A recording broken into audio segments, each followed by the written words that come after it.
Broadcasting from Cincinnati, you're listening to the Ringside Reporter podcast. All the news from the world of boxing right here. Well, I'm talking to you the way I want to talk to you. Now, here's your host, Eric Lorda.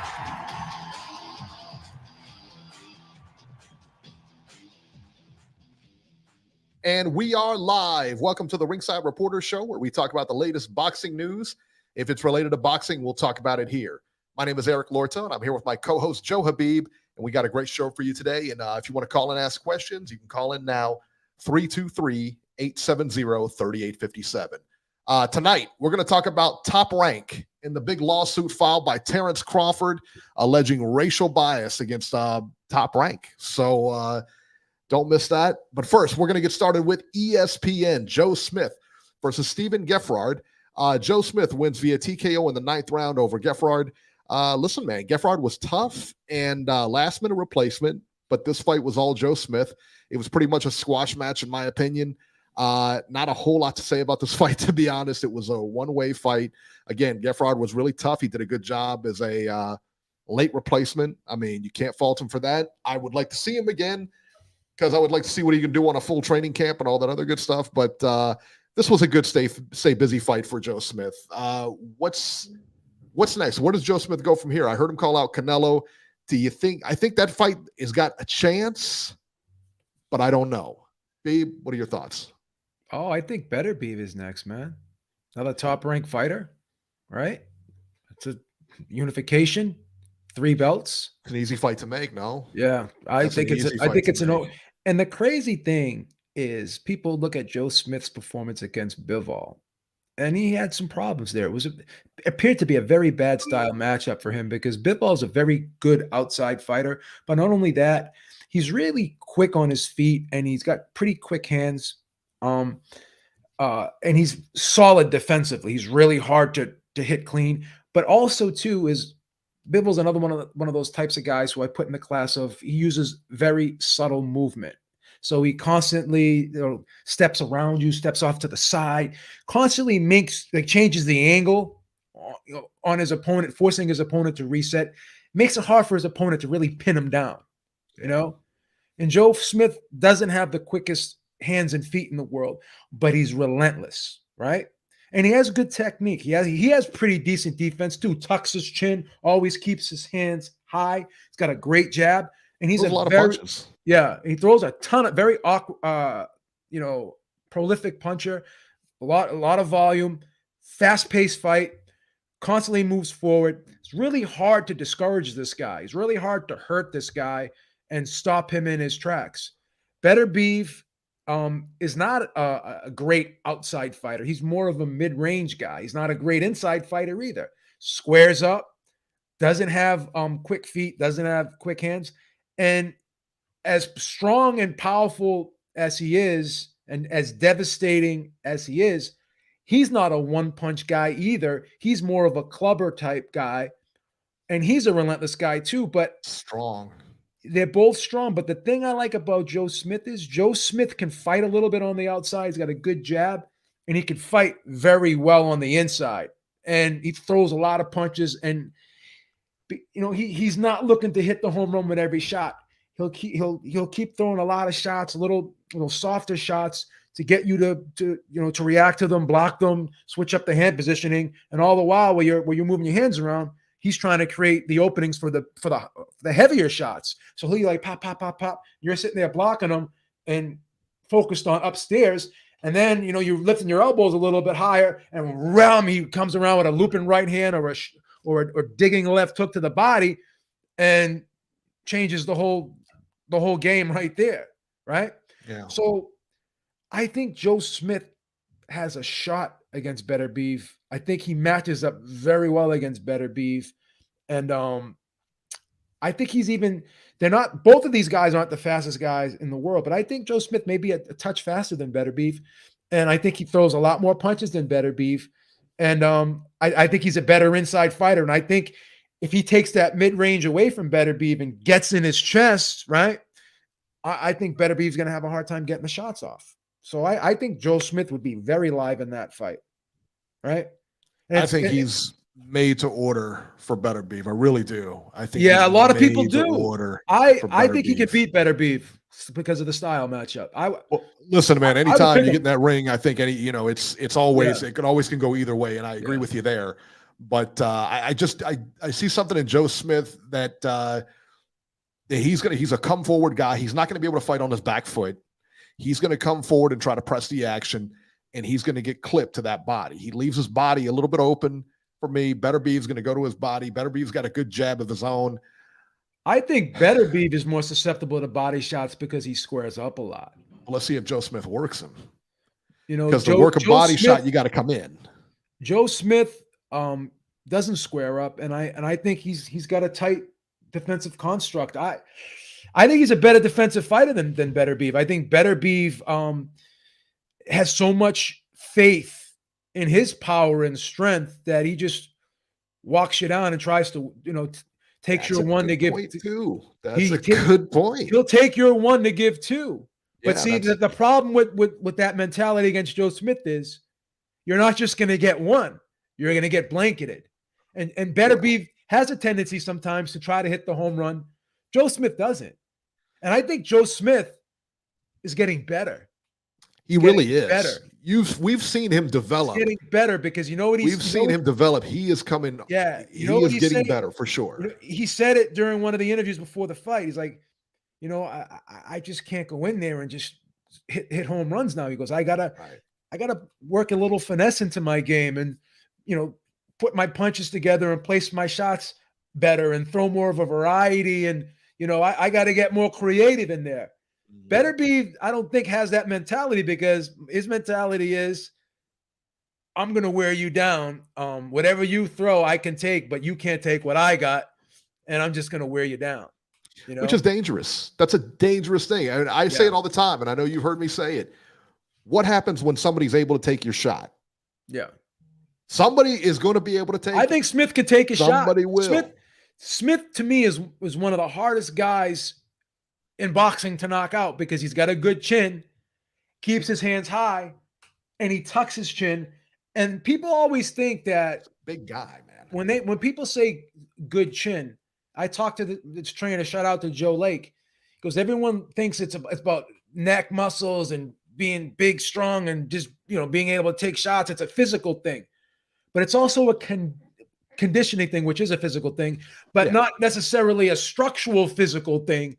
It's a conditioning thing, meaning the guys who are in great shape and have good cardio, they recover quicker from damage because they're able to utilize the oxygen in their bodies better. So when you get hit in the head, your brain gets buzzed around, and in order to get your brain working again and recuperate, your brain needs that oxygen. And guys who can utilize the oxygen quicker, better, and more efficiently, they recover faster.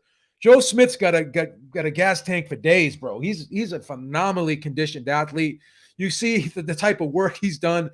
He's just a real well-conditioned man, And I think because of his conditioning, he's able to take punishment a lot better than other fighters. And not only that, like I said, tucks his chin, keeps his hands up high, never really throws all caution into the wind. Even though he's an aggressive guy, he's still bringing his hands back to his, back up high. It's not dropping his hands. It's not looping and winging and leaning forward and throwing, being awkward or whatever. He's a well-schooled fighter that just throws a lot of punches. And I think he's relentless. He's very strong-willed. I think it's a great fight. To me, that's the most entertaining matchup in the light heavyweight division. I think when you put those two guys together, that's a fight of the year candidate, in my opinion. It's a very good fight, and it's a very makeable fight, and especially for the unification and everything. That's happening next. That's happening unless Canelo steps in the fray. Unless Canelo steps in the fray and says, "I want one of these two guys," I would love to see that fight happen next. Yep. No questions. Yeah, it's a fan-friendly fight. Both guys come forward. Both guys, one guy's got power, one guy's, they got power and volume. I mean, it's a good fight. It's a good fan-friendly fight, man. No questions. All right, guys. So that was it for the action this weekend. All right. So let me see. Was it Notorious said this? Yeah, Notorious said that you and Beeb should talk about how bad the 2022 schedule has been so far. One of the worst in years. Okay. My man, it is January 16th. We are only 16 days 2 weeks into the new year. 16 days, 2 weeks. Like you said, 2 weeks, man. Come on, man. We got to give it a somewhat of a chance here. We can't just like completely dump on it already, man. Only 16 days. It's a puppy. We just got started. All right, so this weekend, Atlantic City, New Jersey on Showtime. The 1-year appearance of Gary Russell Jr. takes place, and he will face Mark Magsayo. We're going to talk about this here in a minute. Subriel Matias versus Petros Anayan. 12 rounds junior welterweights. Tugstot Niambar versus Vic Pasillas. 10 rounds featherweights. Evan Holyfield also on that card. I hope they show him. I doubt they will, but I hope they do. Versus Chris Rollins. So Evan Holyfield, kind of an up-and-comer. D-Style Boxing, thank you so much, man. We appreciate it. Let's talk about this Gary Russell fight here. Gary Russell fights once a year, and this is his yearly fight, I would assume. Beeb, talk to me about this. He says that he's been ducked by all the big fighters. He's got 50,000 reasons why he doesn't fight. Mark Magsayo is not a pushover. This is a live guy here in front of him. Yeah. Do you think he can upset the apple cart here? I don't think he'll win, but it could be interesting. I don't think it'll be a walkover, but I think Gary Russell should handle him. Gary Russell's he's a quick guy. So fast, right? He's such a good counter puncher. Gary Russell is a very, very good fighter. But you can complain, anyone can complain or criticize about how he doesn't fight a lot. That's fine. There's no problem with that. But I can't take anything away from the guy's skills. He was a great amateur. He's very well schooled. Even in the Lomachenko fight, I thought he held his own. It was a very close fight. Lomachenko won the fight, but he came back from that, and I think he's gotten better since then as well too. I think all these guys they have a chip on their shoulder. They have to use something to motivate them. You know what I mean? Like Bernard Hopkins had that chip on his shoulder. He had to believe. I think a lot of these guys psych themselves up by having this mentality that the world is against me. It's the system.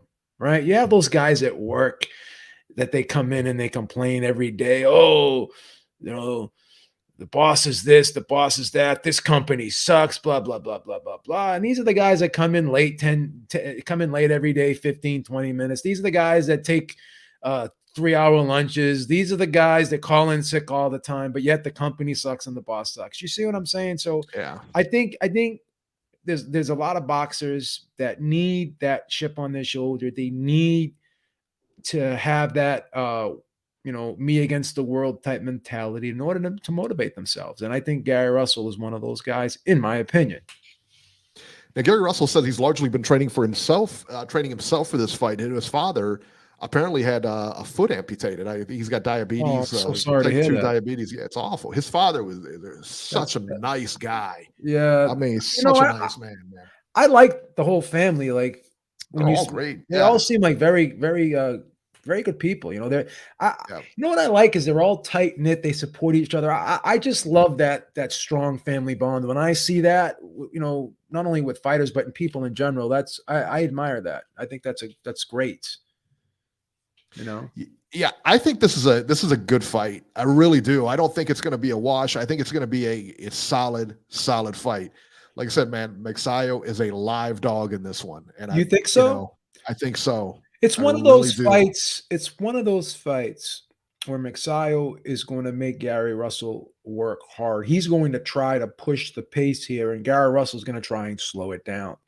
So that's going to be the dynamic of this fight. You're going to have, it's like the yin and the yang. One guy's looking to, fast pace this fight. The other guy's looking to slow it down. So that's going to be like a high speed chess in itself when you think of it, right? You're going to have to, in order to beat a guy like Russell, I think you have to put a lot of pressure on him. If you're an average fighter, you got to take him out of his comfort zone. You have to. There's no other way to do it. You have to take him out of his comfort zone. You have to make him work. This is a guy who's been off a year. I don't care how long he's been in the gym. I don't care how, I know he goes to the gym, blah, blah, blah. I get it. But you've been out for a year. There's a difference between training and fight. There's just difference, there's a difference there. So I'll tell you what, man, I think it's going to be a good fight. And I think that if anybody's going to take out Gary Russell, it would be right now. I think he's time. He's fought how many times? Like maybe what? Once every year. I mean, really, like the guy doesn't fight, and how he doesn't get that title stripped, I'll never know. But hey, whatever. I mean, good on him. But this is going to be a tough fight for him. It really is. It is. It's not going to be an easy one. It's one of those. It's one of those fights where Gary Russell could probably win it 8 rounds to 4, 9 rounds to 3, but every round is going to be a hard fought round. He's going to have to earn every round and work every minute of every round to win the fight. Yeah, I agree with that. And that's it. That's it for next week. Let's see here. Looking ahead here. Jesus. This blows my mind. On the 25th, the 27th in Madrid, Spain, Sergio Martinez versus Macaulay McGowan, 10 rounds middleweights.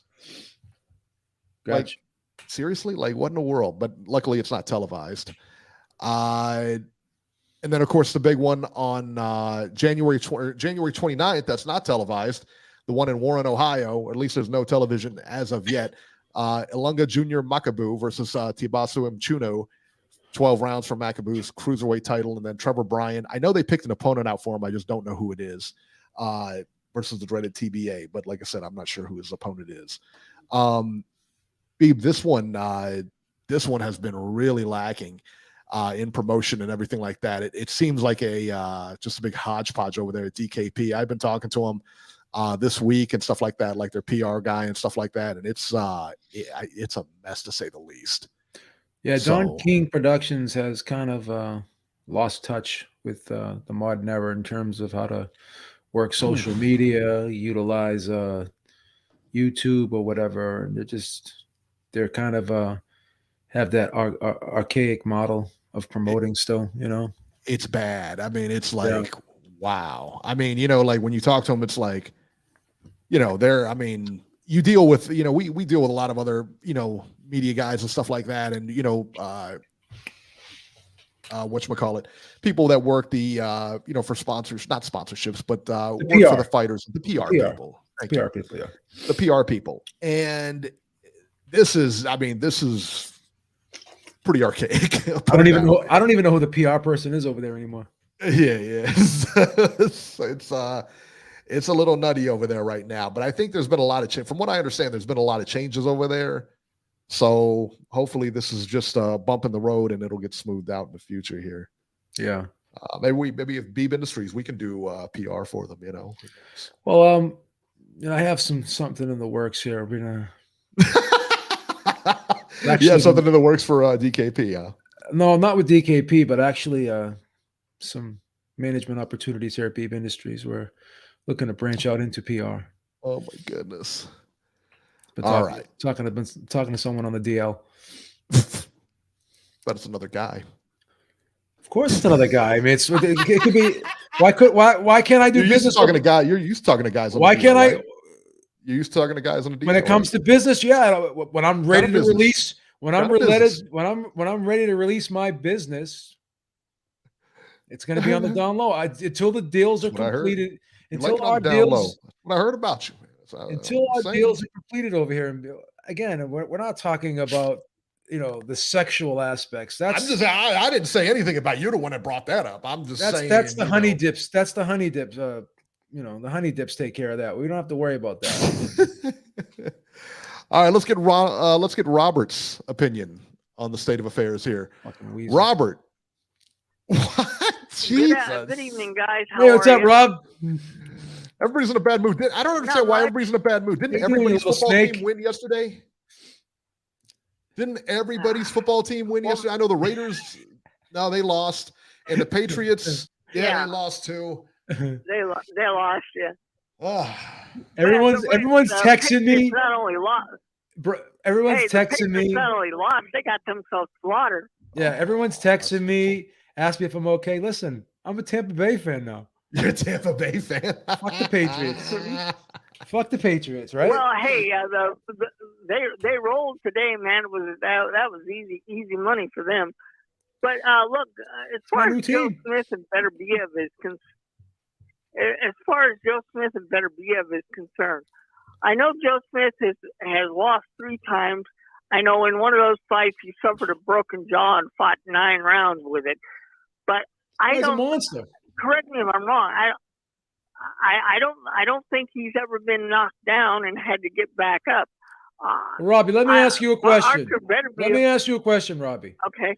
If you had a choice of getting knocked down or breaking your jaw, what would you take?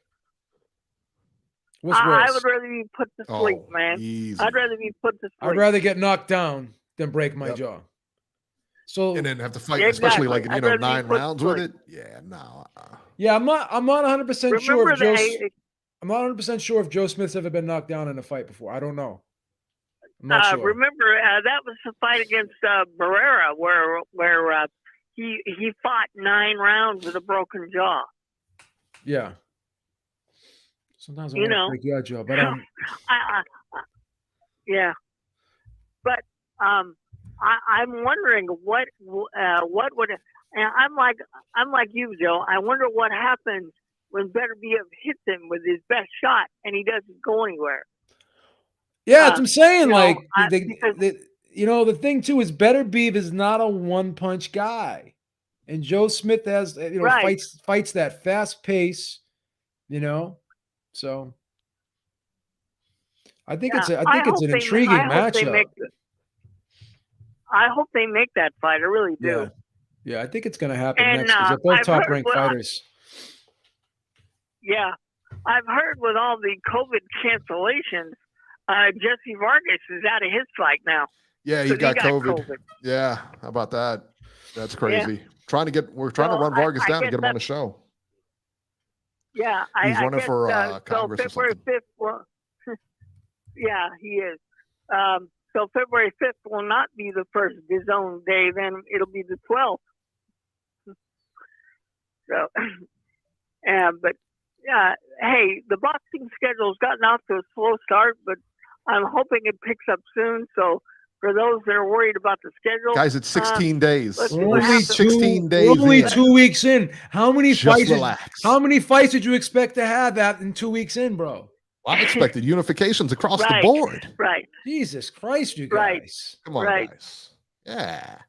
Some positivity here. And keep another thing in mind.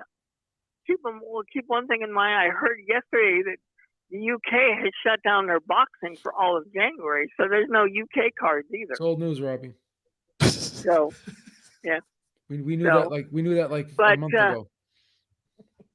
I know, but there are other people that don't pay attention to this stuff. Robert, go on your iPhone. Talking about it though, Robert, go on your iPhone, right? Yeah. Hit that little Safari button. Oh, stop. And then you'll be able to catch up on the news every now and then, right? With you? Please. You're dialed in now. I'm not worried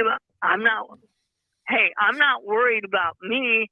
I'm worried about people like Notorious complaining about the schedule. It's only 2 weeks. Who cares what that guy has to say? Oh, stop it. All that guy does is bitch and complain. He's worse than you. I don't have anything to complain about, Joe. I mean, my team lost, but they got smashed yesterday, Robert. Complain about that. They got smashed. Telling me Notorious VC is concerned about the schedule. Go to therapy then. What the fuck am I, a guidance counselor? Like this is a therapy session. I don't care if he's concerned about the schedule. I got bigger things to worry about than the boxing schedule. Christ's sakes. Yeah. Well, hey, all these employees over here, Beep Industries to take care of. Yeah. We all want good fights, and I think we're eventually going to get them. Yeah, this is going to be a good year, man. This is going to be a great year. It's going to be an awesome year, man. It's going to be an awesome year, man. And as far as Mr. Gary Russell's concerned, I don't know anything about Mark McSile, but I hope the hell he wins. Wow. The last time Gary Russell fought was 2020. He didn't fight at all last year. Wow, so that's rough. So you want Mark McSile to win the fight? Yeah, I want Gary Russell to lose. I'm tired of this once-a-year business. Wow. So let me ask you a question. If he loses, do you think he's going to just stop fighting just because he lost? So you want to punish him by having him lose because he fights once a year? Rough, boy. No, but Joe, if he loses his title, we won't have to wait on Gary Russell to schedule a fight. And I don't know why. So then the title won't be held hostage. I forget. The title won't be held hostage, is what you're saying. Is that what you're saying? Exactly. And I forget which organization is responsible for giving him the title, but he should have been stripped a long time ago. WBC. Robert, when was the last time? Ask yourself this, Robert. When was the last time the WBC? Okay. When was the last time the WBC ever stripped a champion? Can you remember? That's a good question because ever since Suleiman Jr. has been involved, ever since Suleiman Jr. has been involved, I don't think they've ever stripped a title.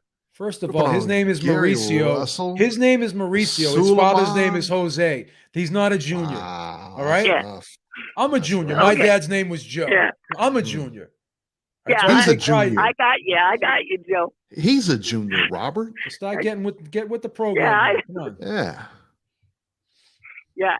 Okay, so he's a junior, Beeb. Okay, I got it. No, Beeb's a junior. All right. I'm a junior. Suleiman's not a junior. Yeah. Suleiman's not a junior. I know that. I know. He was sired by Jose Suleiman. Seriously, I don't. Yeah. But seriously, I don't think since the younger Suleiman has been involved, I don't think the WBC has ever stripped the title. When was the last time there was a heavyweight title had a mandatory? That's been quite a while. And speaking of, I don't know if that'll be worked out or not. But Dillian White does deserve a title shot. He does, but he doesn't want to take the. He doesn't want to take it. Well, then when it's offered to you, then take it. Then stop trying to, get Fort Knox money. Then if you are a mandatory challenger and it goes to purse bid, you have to follow their rules. Okay, but the rules change. Change daily. I mean, yeah, they want Dillian White to do 80-20 on that fight, purse bid. Well, and isn't the rule? Well, I know it used to be. I know now it's 75-25, but didn't it used to be a better split? Listen, the split can be whatever the WBC wants it to be. It's just that simple. Okay.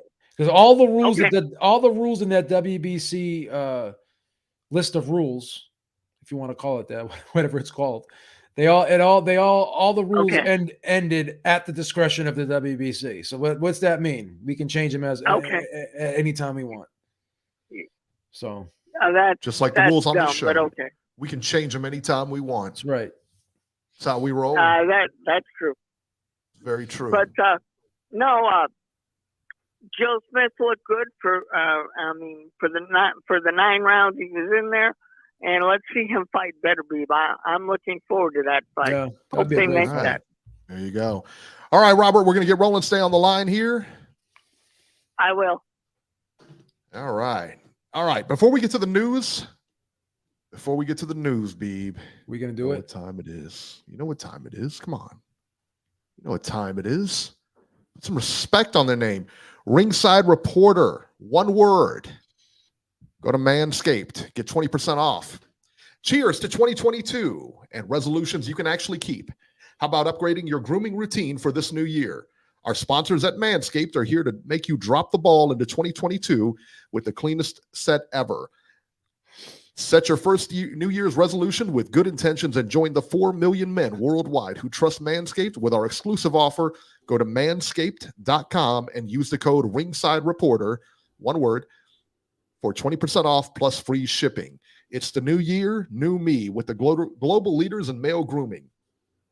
This year, take your grooming to the next level with the Performance Package 4.0 and brand new Ultra Premium Body Wash. Inside the Performance Package 4.0, you'll find the Signature Lawnmower 4.0. This electric trimmer is designed to trim hair on loose skin. The advanced skin-safe technology reduces cuts and nicks all over. It also comes equipped with a 4000K LED spotlight that will shine a light to the promised land 2022 looks to be. Have wild hairs coming out of those nose and ear? Well, Manscaped can solve that problem too with their Weed Whacker. This nose and ear hair trimmer uses a 9,000 RPM motor-powered 360-degree rotary dual blade system to provide proprietary skin-safe technology, which helps prevent nicks and snags. Polish off your new stellar routine with free gifts, including Manscaped, the Shed travel bag, and anti-chafing boxer briefs to keep all your goodies stored comfortably. And the new product that needs no introduction, the Ultra Premium Body Wash from Manscaped. Solves all three for the perfect addition to your daily grooming routine, but in the shower. This body wash smells great too. It's cologne infused with aloe vera and sea salt to keep your skin feeling clean, nice, and moisturized. Kick discomfort and poor hygiene to the curb this year and use the best tools for the job. Whether your resolution is to work more, travel to new places, be sure to travel to manscaped.com for our exclusive offer of 20% off plus free shipping with the code Ringside Reporter. Cheers to grooming with the best of the best in 2022. Get 20% off plus free shipping with the code Ringside Reporter at manscaped.com. That's 20% off with free shipping at manscaped.com and use the code Ringside Reporter. It's a new year, new me in 2022 with Manscaped. There you go. Guys, we talk about Manscaped a lot. We use the products. They're very good. We wouldn't promote them if they weren't good or we didn't use them ourselves.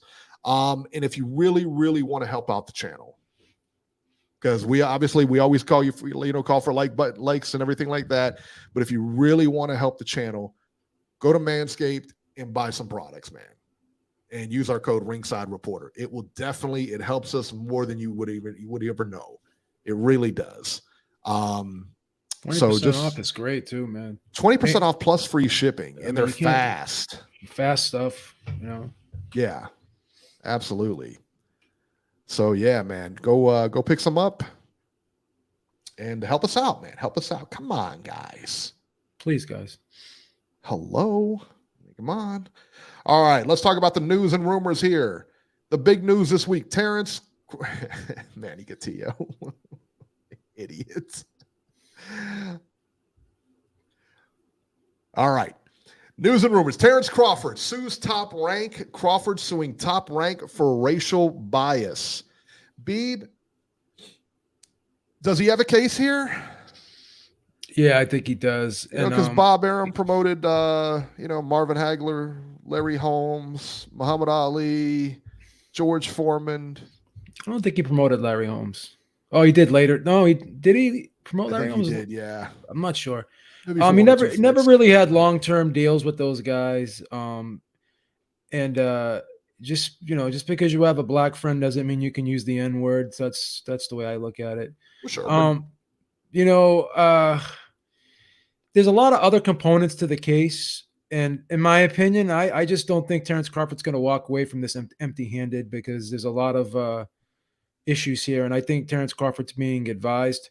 And also, Beeb Industries is 110% behind Terence Crawford. And if he needs any additional legal support, we are offering our services here at Beeb Industries. The legal team over here will give him free consultation if he needs it. So we're 110% behind him, because we're for the fighter here. This is a slam dunk for Top Rank then, no? I mean, as I said, we're for the fighter here. And enough is enough. We're not for the corporate conglomerates here. We're not for the big guy. We're for the blue collar worker, and the fighters are the worker. These promotional companies would not be what they are without the fighters, because they're promoting the fights, and without the fighters, you can't have the fights.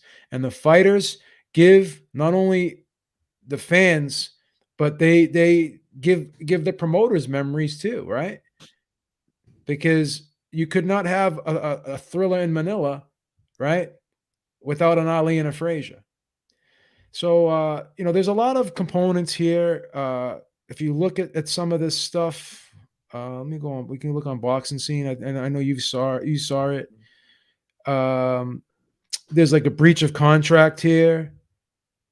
In my opinion, the only thing that stands up in there is the $900,000 for the Errol Spence fight.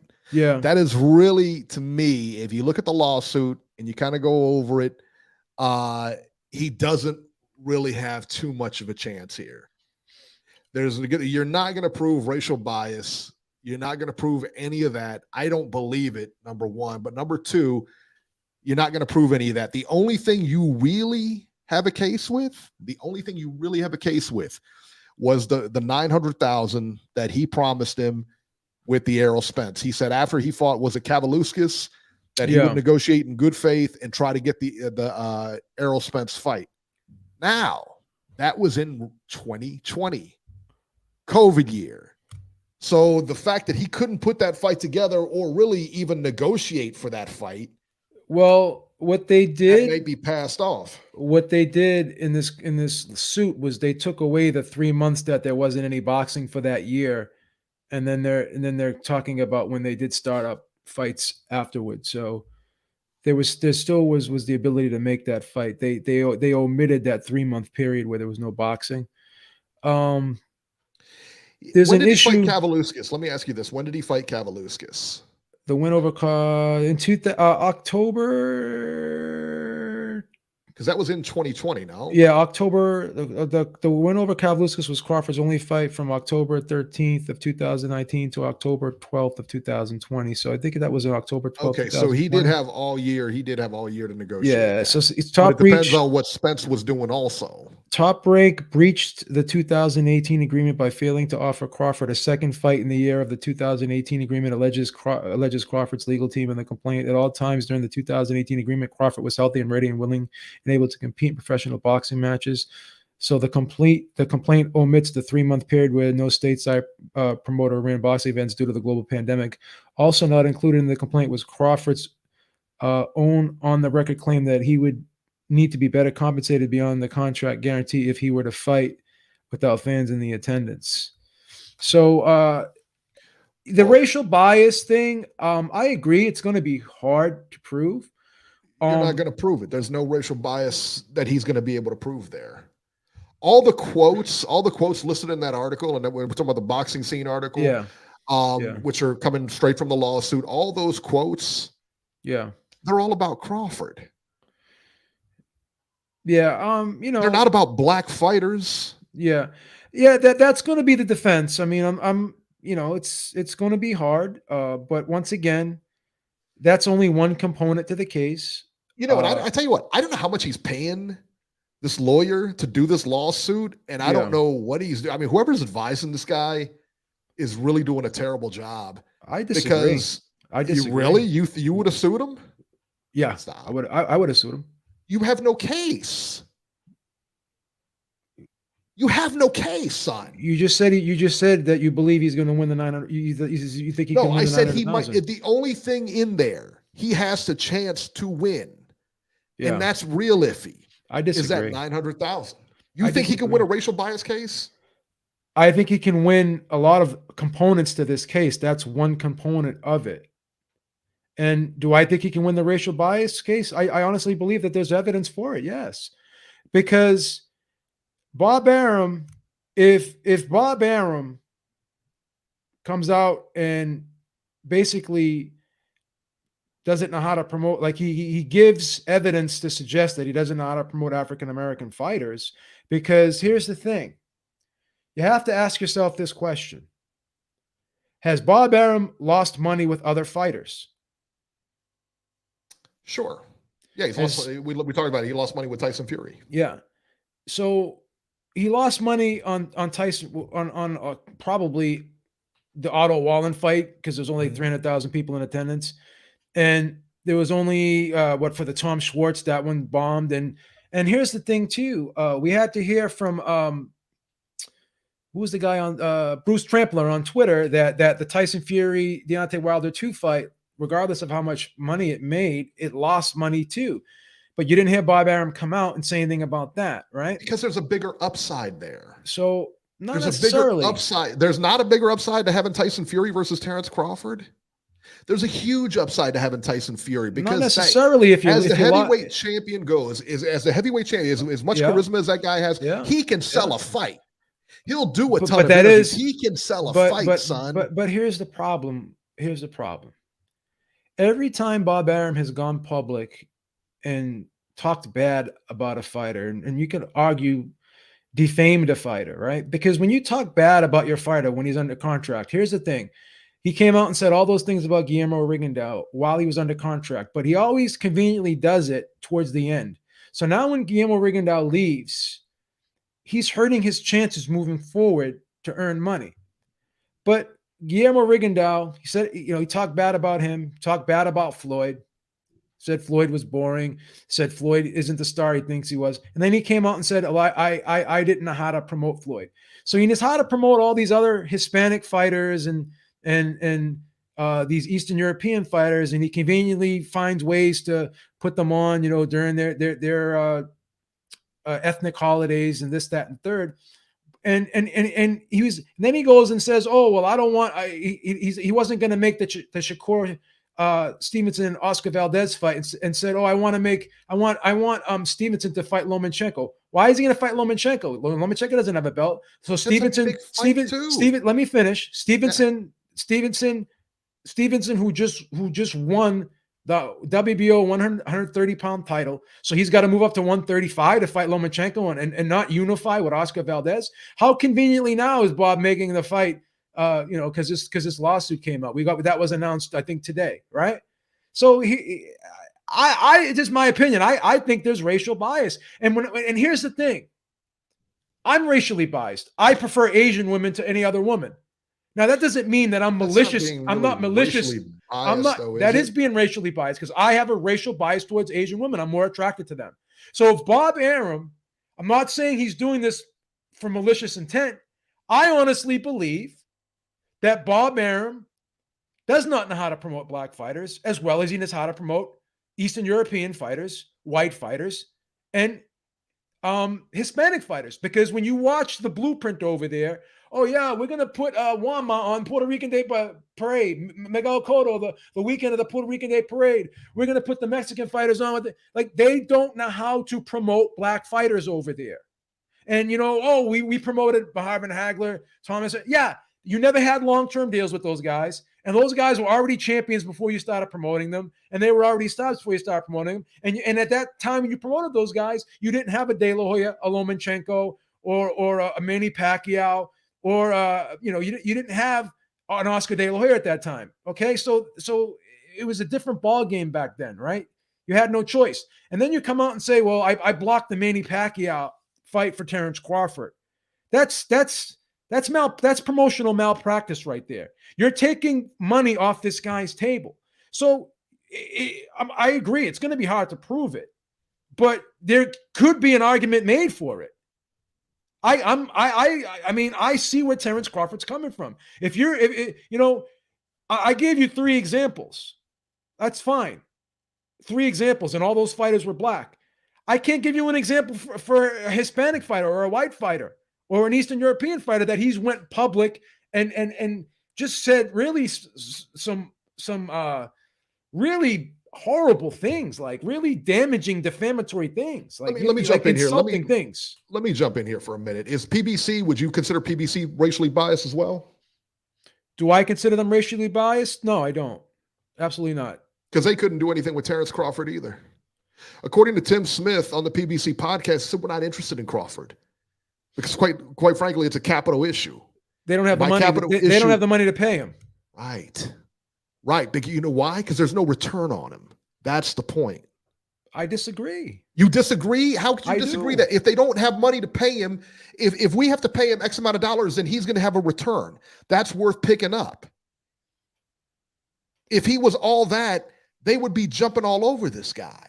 They can't afford to pay him. What's that tell you? They can't promote him either. They can't afford to pay anyone right now. Who can afford to pay Terence Crawford then? If they can't afford to pay him, who can afford to pay him? I told you what's going to happen to Terence Crawford. What's going to happen to him? He's with MTK Global. He's going to go over and do what Clarissa Shields did. He's going to sign a deal with Sky. He's going to work over in the UK with Boxer. That's going to be a great move for him, yeah. I think his next fight is going to be against Josh Taylor in the UK, and they're going to sell out a stadium. They're going to do – listen, can I ask you a question? Sure. Why every time a fighter leaves Barbarian, they end up making more money than when they were? I don't know that that's accurate. I mean, we have a couple of examples. Oh, a couple? But every time a fighter leaves Top Rank, Oscar De La Hoya. Money. Oscar De La Hoya. De La Hoya started his own thing. Miguel Cotto. Started his own thing. Mikey Garcia. Floyd Mayweather. Right? Is Mikey Garcia making more money now? Yeah, he's made more money. Because he's fighting like once a year. He made more money when he left. Bob Arum refused to pay him. So he made more money by himself than he ever did under Top Rank. Made more money, yeah. All his fights. He's made more money. All right. You see what DAZN paid him? No. You see what he made you see what he made for Jesse Vargas? He got like $7 million. It's ridiculous.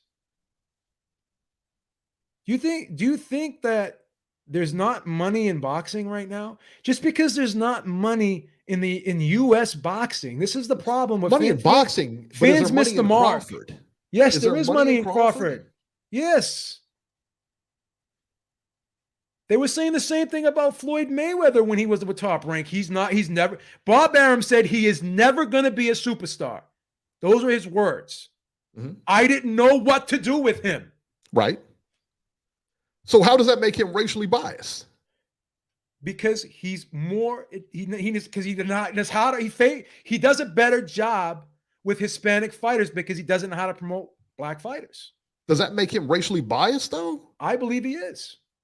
It doesn't make him racially biased. Maybe it makes him inept. No, I think he's racially biased towards Hispanic fighters. So if he could make a truckload of money off Terence Crawford, you're just saying he's just not. How did Floyd Mayweather leave? You don't think let me ask you a question. How did Floyd Mayweather leave him? Listen, Floyd's a different entity. Floyd's a different guy. Yeah, but no one was. I remember when Floyd Mayweather was with Top Rank, and I remember not only Bob Arum was saying it. Because of what Bob, this is the problem, Eric. When a promoter does not do his job properly and negatively says things and puts his fighter in a negative light while he's under contract, guess what happened? Everyone was repeating what Bob Arum was saying, just like you are right now. Because these guys have an influence. When you come out and you're promoting a guy, I don't even care about the racial bias component about this thing. Well, that's what the lawsuit's about. No, it's not. What's the lawsuit about? Several things. That's a component of the lawsuit, no? Yes, it is. All right, and you're saying you don't care about it. Is it going to get dismissed, though? I don't care about that part of the contract. You know what I care about more than anything? That this guy was under contract. And while you were under contract with this guy, while he was under contract with you, right? You put out disparaging information about him and you said things about him that could hurt him and negatively influence him with other promoters. You're taking food off the table. Another thing I didn't like is he blocked the Manny Pacquiao fight. And then he goes and says, I didn't want Manny Pacquiao to get hurt, right? Instead, what he really meant was, I have Manny Pacquiao under contract. I don't want him to get beat up because I'm still trying to put the Mayweather rematch together, right? So then, right, because that's worth a lot more money now. So then conveniently, when Manny Pacquiao leaves him, then he has no problem trying to put the Crawford fight together with Manny Pacquiao. Why? Because he's not with me anymore. I have nothing to invest himself in. So Bob Arum, to me, has committed promotional malpractice with this man. I think he's done a horrible job with him. Oh, well, Terence Crawford doesn't talk. He doesn't promote himself. Vasily Lomachenko can't even speak fucking English. How does he promote himself? What the fuck does he do to promote himself? But he's the greatest thing since sliced bread. Oh, he's the quickest guy to win 3 world titles in 3 different weight classes. He's got a higher power punch connect ratio than the great Roberto Duran. Like, this guy, Terence Crawford, has scored 9 knockouts in a row. A champion in 3 different weight classes. Name another active champion today that has 9 knockouts in a row. His job is to fight. His job is not to promote himself. The promoter is supposed to promote himself. So I do believe that I don't think Bob Arum, I don't know for sure. I would not call Bob Arum a racist because I have no proof of that. I do think he's racially biased towards Hispanic and black fighters and non-black fighters because I, in my opinion, don't think he knows how to promote black fighters. So I think there is a subconscious bias towards the other ethnic groups because he knows how to promote them better. I'm not saying it's malicious intent against black people, that he doesn't like black people. I just don't think he knows how to promote black people. So I think there's a subconscious bias towards the other ethnic fighters on his roster. It's my opinion. I can't prove it. It's my opinion. Now, what I do believe, they're not going to be able to prove it in court either, which is a very strong argument. I can't say they can or they can't. They won't. But I do think, in my opinion, that he only has come out negatively while under contract against black fighters. It's on record. I've never seen him come out and say, Tyson Fury lost me the money I lost on Tyson Fury. I can buy a house. And then he's like, I don't give a fuck if I ever put this guy on pay-per-view again. Like, you're just saying these things. Like, these are defamatory things that you're saying while this guy's under contract. At the very least, in my opinion, this is promotional malpractice. Listen, it's negligence. What he said. It's negligence. Right. I don't like what he said about him. And I agree. And I don't like what De La Hoya said about Garcia either. But that's neither here nor there. Now, if you take all of his quotes and whatever, yeah, it sounds pretty, it sucks. I mean, I wouldn't want to fight for him after that. And I don't blame Terence Crawford for leaving. But that being said, I don't see any racial bias here. I see a bias against Terence Crawford. But you know what I also don't see? I don't see people lining up to buy his pay-per-views. And he's on the biggest network on the planet, son. ESPN is the biggest sports network out there. Bottom line. You want to talk about Fox? That's an entertainment network. We're talking about the biggest sports platform on the world, and you cannot draw flies. Who is selling pay-per-views right now in America? Errol Spence is selling them. Tyson Fury, Wilder, they're selling them. Canelo's selling them. Canelo just came back to pay-per-view, and Tyson Fury can only sell pay-per-views with Deontay Wilder. Who else has he sold pay-per-views with? Well, I'm sure he's going to sell him with AJ. I'm sure he's going to sell him with Dillian White. Well, why can't Terence Crawford? Why can't Terence Crawford fight Josh Taylor in the UK in a stadium and sell out a stadium in the UK? Is that? Well, I'll tell you why. Because he's not with Top Rank anymore. So good luck with it. Why does he have to be with Top Rank to do that? He's with MTK Global, who also works with Boxer, who's a promotional company over there, who just signed Clarissa Shields, and Clarissa Shields got a deal with Sky. Why can't Terence Crawford go that route? Well, go that route. Go that route, but stop accusing people of being racist and racially biased when you can't sell the pay-per-views also. Listen, the promoters got a shoulder. The promoters got a shoulder. Let me finish. I'll let you finish. Let me finish. The promoters got to shoulder some of this. There's no question about it. Promoter has to shoulder some of this. But listen, he's got to work with what you give him to. So if you're not if you're getting in trouble, you won't talk to your hometown news people. You won't give interviews in your hometown. You won't do any of this. What's that? Who does Lomachenko talk to? I imagine he does interviews in Kazakhstan or wherever he's from, right? Listen, here's the other part. Let me read this real quick. Jesse Quesada, thank you so much. He said PBC promotes black fighters more than any other race. Golden Boy promotes Latino fighters more than any other race. Every promotion does it to a degree, Beeb. It's fine. It's still, again, being racially biased is not the same thing as being racist. There's a difference. I agree. There's a difference. I agree with that. So here's 100%. The problem with your argument. It's your promoter's job to get you the fights. And if your promoter doesn't want to get you the fights, or can't get you the fights, then they failed you as the fighter. All you have to do is go in there, train, box, and win the fights, which he's done. It's not his job to promote. The promoter promotes. That's why the promoter's job is called promoter and the boxer's job is called boxer. I don't blame him for anything because, again, Manny Pacquiao got the fights, right? Lomachenko got the fights. Tyson Fury, if he didn't get the Wilder fights, how many pay-per-view buys would Tyson Fury do fighting? How many people bought tickets to the Schwartz fight? How many people? He sold 3,000 tickets in the Otto Wallen fight, 3,000 tickets in the Schwartz fight. If Terence Crawford doesn't have the opponents, he's not going to fucking sell pay-per-views. It's that simple. You're not going to sell pay-per-views. Why are you fighting? You're not going to sell pay-per-views because I'm passionate about it. You're not going to sell pay-per-views fighting Amir Khan and Kell Brook in America. It's not going to fucking happen. Come on. Who's more popular, Lomachenko or Terence Crawford?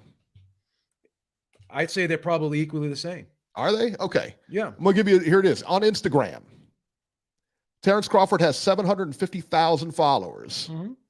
Lomachenko has 2 million. Okay. In America, I would say they're equally popular. I think we could walk down the street right now and ask everyone who both the guys are. No one would know. 2 million to 750. That should tell you everything you need to know about who's more popular. Not in America. Is Lomachenko more popular than Terence? There's a world, not just America. Okay. There's a world. Okay. He's more popular. Ryan Garcia is probably more popular. Ryan Garcia is probably more popular than either one of them. Who is? Ryan Garcia is probably more popular than either one of them. He's probably more of a household name right now than either one of those two. With boxing fans or with everybody. With everybody. It's not really about boxing fans. I mean, that's the same reason Floyd Mayweather went on Dances with the Stars, not for boxing how many fans. How many pay-per-views would Ryan Garcia sell right now if he was to fight Isaac Cruz on pay-per-view? I have no idea. No idea. Probably as many as Tank did. What would be your guess? Probably as many as Tank did. About 200,000, right? No, less than that. What did it? 150? Wasn't Tank was 150, wasn't it? So let me ask you this: has Lomachenko ever been on pay-per-view before? I don't believe so. No, he hasn't. Right? No. But Terence Crawford has. Yeah, he's tanked all those pay-per-views. Yes, but again, who'd he fight? And he fought Sean Porter on pay-per-view, and he tanked that. Okay, but how many pay-per-view buys did Sean Porter and Errol Spence do together? I don't know. Not very many. Not very many. Find out. None of these guys are pay-per-view stars except for Canelo and Joshua and Wilder, I think. But Wilder and Fury can't have them proven to be pay-per-view stars unless they fight each other. So you're asking me about pay-per-view stars. There's only probably 2 pay-per-view stars right now currently in boxing. That's Canelo and AJ. Who else is a pay-per-view star? Nobody. Spence versus Sean Porter, tracking toward 350,000 pay-per-view buys. Spence versus Mikey Garcia, it looks like did 250,000 pay-per-view buys, which dwarf Terence Crawford's pay-per-views. And once again, in fact, they're doubled. What has Crawford been on 2 pay-per-views? Yep. Postal and Porter. Yep. And one of those fights can't equal one of Crawford's or one of Spence's fights. And who does a better job promoting pay-per-views for boxing, Fox or ESPN? I would say Fox. I would say Fox. I think ESPN sucks at promoting boxing. I think they suck at promoting boxing. They promote MMA. And you know what? Those Wilder and Fury pay-per-views did so well. You know why? A lot of ads on Fox because Wilder's PBC. So in my honest opinion, name one pay-per-view on ESPN that did well. Not just Crawford, anyone. The Fury Wilder. Both the but Fury again, Wilders because that was from Fox. That had help. That had a lot of help from Fox. What was the give me a pay-per-view that was just ESPN. I really can't. I mean, all I can give you is the Crawford fights. Then it's not really a fair comparison, right? So it's not a fair comparison. There you go. So we've never seen Crawford on any other platform. So to just assume that because he didn't do well on with Top Rank and ESPN, because if we were to assume that, then Floyd never would have been a star, because as soon as Floyd left Top Rank, right? Mm-hmm. He did 350,000 buys with the Toro Gotti, right? As soon as he left Top Rank and did a pay-per-view with De La Hoya, and then you could say, well, that was De La Hoya, but then he did 900,000 with Ricky Hatton. So again, it's not the fighter's fault, it's the promoter's fault. I don't blame Terence Crawford for anything. It's not, because you can have, listen, Terence Crawford is a great fighter. I don't think anybody would argue that. He's a great fighter. He's a lousy personality. I disagree. He's a lousy.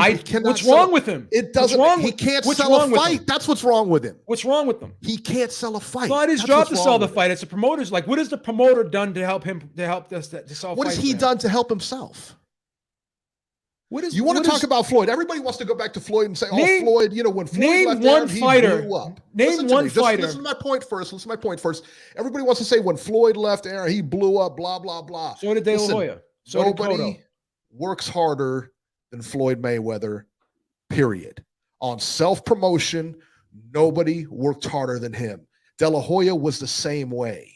De La Hoya worked hard on self-promotion. Miguel Cotto worked hard on self-promotion. This guy doesn't work hard on self-promotion. How do you know? Because I don't see him anywhere. That's how I know. They hired agencies. They hired agencies. Joe Rogan. He was on Joe Rogan. He goes on. So there's a lot of other people you haven't heard of on Joe Rogan. He goes on YouTube. He goes on other interview platforms. He's been on Max on Boxing. He's been on ESPN talk shows. What do you want this guy to do? Sell fights. That's what they want him to do.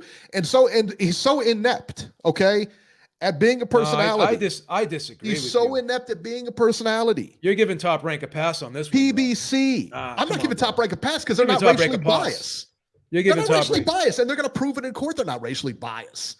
It's a stupid law. So you don't think that they committed promotional malpractice? You think they promoted him well? You think they did a good job? Let me ask you this: name another Top Rank fighter besides Tyson Fury that is selling paper like name one Top Rank fighter right now that is selling pay-per-views. Name one. Who's selling pay-per-views over there?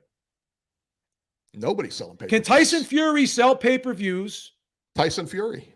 Can he sell pay-per-views without Deontay Wilder? Yeah, I imagine he can. In America, can he? Yes. Against who? Is Dillian White against Anthony Joshua? Not in America. Not in America. Yes, no one knows who Anthony Joshua is in America. Well, you know what? We don't know because that hasn't taken place. It's not gonna do well over here. You don't know that. I bet my life on it. It doesn't matter what you bet. It doesn't. I bet my life on it because I know the business. Matter. I know. I use empirical data. I use circumstantial evidence. It doesn't matter. That fight won't be. Let me ask you a question. Let me ask you a question. So if they put that through the Fox promotional and ESPN promotional machine, I'm going to kill you. I'm going to kill you. I'm going to destroy your argument right now. Of course you will. Yeah. I'm going to destroy your argument right now. Sure. Where's that fight going to take place? In America or the UK? Probably the UK. Why? Why wouldn't it take place in America? In the UK. Why wouldn't it take place in America? Because they can pack a stadium. Because both guys are more popular in the UK than they are in America. So that's why. So why? That fight would not do a lot of pay-per-view buys in America. You don't find. Let me ask you another question. You don't find the fact that PBC wouldn't pick up Terence Crawford odd? No, I don't. PBC, who's got all the welterweights over there. I don't. It can make a ton of big fights. Can't make money with him. You don't find that odd. I don't find it odd because I don't think PBC could afford to pay anyone big money right now. I don't think they could take on any star right now. But don't you think that if PBC had a chance to get Canelo, they'd jump at it? I don't think they can afford him. The return on Canelo? I don't think they can afford him. I just don't. I don't know, man. I don't think they can afford him. No. They're losing money hand over fist over there. Here's what I predicted was going to happen. The only thing, like I said, the only thing he really has a possibility to wait, according to that lawsuit, is $900,000. That's really the only thing he has a chance to win here. You don't know. And you don't know. You don't know about the pay-per-views either. We can play this game. There's a lot of guessing. There's a lot of. They won't. You know Tyson Fury. You know Tyson. You thought. You know the lawsuit. There's a lot of information in there that could hurt Bob Arum, because Bob Arum has a big mouth. They're going to ask you, why did you block the Manny Pacquiao fight? That's a good look. Saying that you're protecting one guy in your stable while hurting another guy financially, that's a good look. It's not a good look. It's a bad look. But if you have a chance to make more money with another guy, but you could still make money with both guys. Why can't both guys get paid? That would have still been a big fight. Jesse Quezada, thank you so much. He said Fury Gates flopped with Wallen and Schwartz. Yes, they did. I believe they did. Yeah. Name one guy over at Top Rank that's a pay-per-view star. And I don't think Fury's a pay-per-view star because he hasn't proven to do it with other fighters besides Wilder. He's not a pay-per-view star. Fury? Yeah. No, he's not. Then who would you rather have? Then who would you rather have going forward, Fury or Crawford? Right now? Yeah. Probably Fury, because I could. But he's not a star. He can't draw money. What are you doing? I could make money with him over in the UK. I couldn't make money with him here. You can't make money with Crawford over in the UK? I think you can. All right, then why would you take Fury over Crawford then? Short term, I would take Fury. It's a tough question because because Fury's a little younger than Crawford. Crawford's 35. I would take Fury because I do think Fury's he's a bigger attraction. He's a bigger attraction. I agree, but I don't think he's a pay-per-view star. You don't think he's a pay-per-view star? Then why would you take him? He's a bigger Crawford's attraction. been on pay-per-view, right? Okay. Yeah. All right. So they're both pay-per-view guys. So who Fury made more on the pay-per-view? I think Fury. The reason why I would take Fury is because he has more potential matchups down the road than Crawford does. Because I know Crawford. Charlo, Spence, all those guys over the PBC. You really think he has more options? I do. No, I don't think he has more options. I think he has more money-making options than Crawford does. Because I don't think Spence will ever fight Crawford. I don't think Charlo will ever fight Crawford. I do think Usyk and Joshua will fight Fury. You don't think if I put a ton of money in front of Crawford, or in front of Charlo, he's not going to take Crawford? I don't think. Or I'll put a decent payday in front of Crawford. I don't think PBC. But you think Crawford Charlo's afraid of Crawford? I didn't say he was afraid of him. I don't think he would fight him. Why? I don't think that they would allow him to fight him. Number one, and I don't think he's probably to fight him. Forget all that. Whether they would or wouldn't. So why wouldn't Spence fight Crawford then? Money, I would imagine. I don't think Spence is afraid of him. So Nacho brought up a good point. He says the fact that PBC paid Canelo $40 million, but they can't pay Crawford makes no sense. Danny Ramirez, thank you so much. He said right now Wilder versus Ruiz is a pay-per-view fight. I would go along with that. I think it's going to be a pay-per-view fight. How does that shake? Do you think? Let me ask you a question. Do you think that PBC could afford to pay Canelo $40 million every fight right now? I don't know. I say my answer is no. Could they pay him $40 million each fight? $40 million's a lot. That was a unification fight. That was a unification fight. I don't think he could do it. Does he demand $40 million every fight? Yeah. Then he's got to fight big guys. Yeah. Could they? Could they shine him to a 3-fight deal? See, I think they could. The problem you have with Crawford is these guys don't want to fight him. If that's not his fault. So if Crawford gets the big fights, then he becomes a star. That's how it works in boxing. You could have the biggest mouth in the world. You could be the most charismatic guy in the world, right? Ricardo Mayorga was a great personality. He was hilarious. For sure. He wasn't a pay-per-view star, right? So my opinion is I blame Top Rank first and foremost. I don't think Terence Crawford has a bad personality. I don't think he's a bad person. I don't think he's an unlikable guy. I think he's got a great story. This is what I don't like about boxing. What is his story though? Why do you get it? He's got a great story. He's a family man. His dad was in the military. But you know what I'm saying though? By me saying what's his story, is his story why we heard the story? Why isn't it out there? Why, you know what I mean? You got to blame. Again, why wasn't Floyd's story out there? Because they don't know how to promote. This is the problem. They build stars over there. Why does everyone leave? Everyone leaves because they know how to create they know how to create and build prospects. They don't know how to maintain stars over there. Everyone leaves. They're not good for that. Everyone leaves and they leave disgruntled. You're talking about a 2-time undisputed champion. All the belts. Who? All the belts. Who's 2-time undisputed champion? Is it Crawford? No, 1-time undisputed. Junior welterweight. Okay, junior welterweight. That's right. Time. Junior welterweight. He's undisputed champion, and he can't do anything with that. Is that right?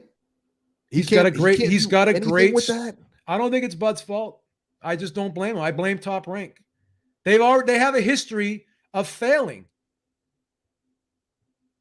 They have a history of failing. Of failing? What are you talking about? Everyone we agreed. Let me just run this back here real quick. You don't think they failed? Let me talk here. On our January 1st show, or whatever it was when we did the year in review, every one of them were Top Rank fighters. And every promoter of the year, Top Rank. Fighter of the year was from Top Rank. Yep. Knockout of the year, Top Rank. Fight of the year wasn't for Top Rank. Fight of the year was Canelo. He's not Top Rank. That's right. It was Jake Paul. Anyway, it was a landslide for Top Rank, right? Mm-hmm. But they failed. No, I don't think it was a landslide for Top Rank. Hold on. Tell me what it was. I don't remember all the things. You don't remember? Promoter of the. I gave Eddie Hearn Promoter of the Year. I gave Canelo Fighter of the Year. That we would have to look up. That we would have to look up. Fight of the year for me was Chocolatito Estrada. So no, it wasn't. I wasn't. Yeah, I thought it was kind of a landslide though. I just told you. Let's go back and listen to it again because I think we had Top Rank on a lot of these. Estrada Chocolatito fight was a DAZN card. My fighter of the year was Canelo. My fight of the year was a DAZN fight. My knockout. You didn't take Top Rank for any of them? No. Well, I don't know for any of them, but I took Jake Paul for knockout of the year. No, I didn't. All right.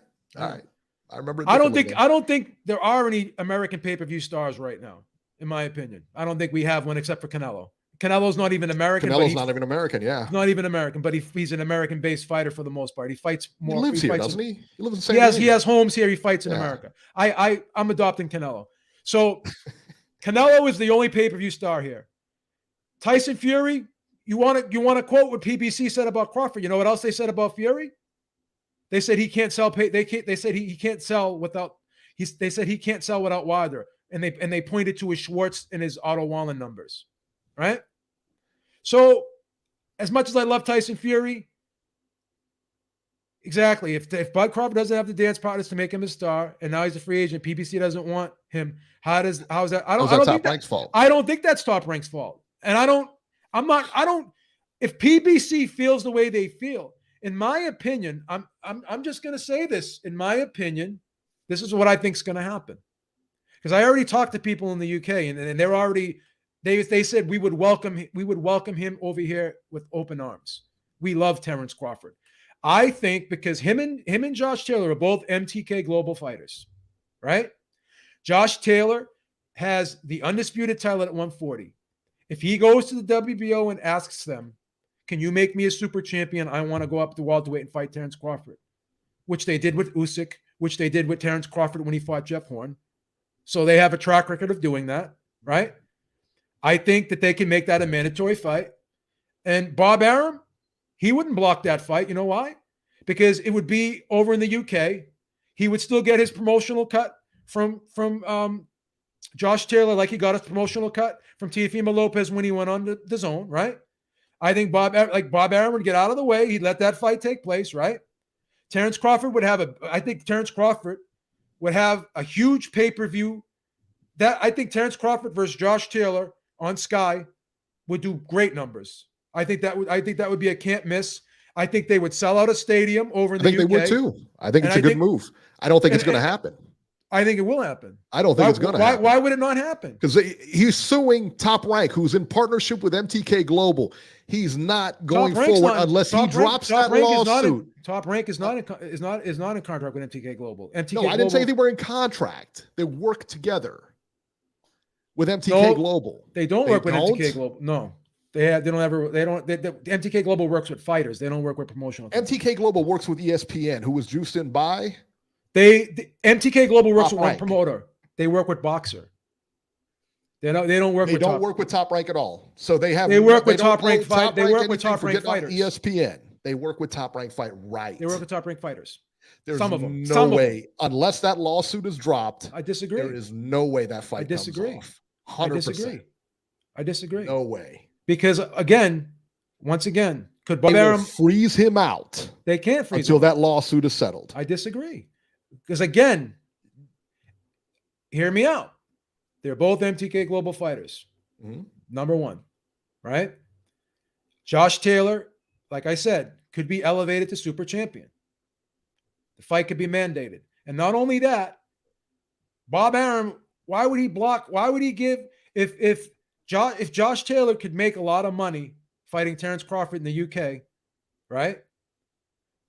And Bob Arum's not going to be part of, like, the fight's going to be over in the UK and Bob Arum's not going to be heavily involved in it, right? Why would he block the fight?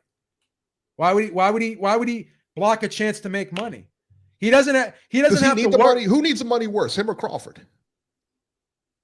I think everyone needs money. I mean, who needs it worse, him or Crawford? Who would you, if you had to bet, who has more money in the bank? Oh, Crawford. Top Rank.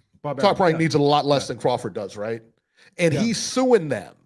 There's no way that goes through. Unless that lawsuit is dropped. I disagree. Because MTK Global works with both guys, and the fight would be it wouldn't be a Top Rank promoted card, Eric. It would be promoted in the UK by Boxer, and it would be on Sky. Yes, it will. Yes, it will. And then again, go ahead. Then again, if it's a mandatory fight, Bob can't block it. All right, 917, you're live. Yo, it's Maestro. Eric, yes. B, what's good? What's happening? Look, I'm all the way siding with Joe as I look at the snow drop here in New York City outside my apartment. That was a surprise. Anyway, the fact is, a lot of people are a little bit confused as to what I think Crawford and his team are saying.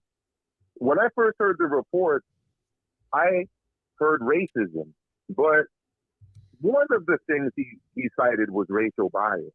The other things he just cited were essentially his promoter acting in a very unprofessional way towards him in terms of the promotion of his career. Now, people could say, oh, well, he resigned. Well, I heard Joe make this point over the weekend. Yeah, he resigned, hoping that by resigning, they would probably do a better job with him.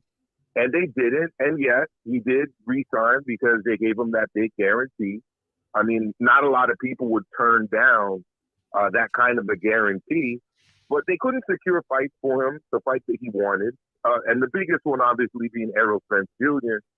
And while being unable to secure that fight for him,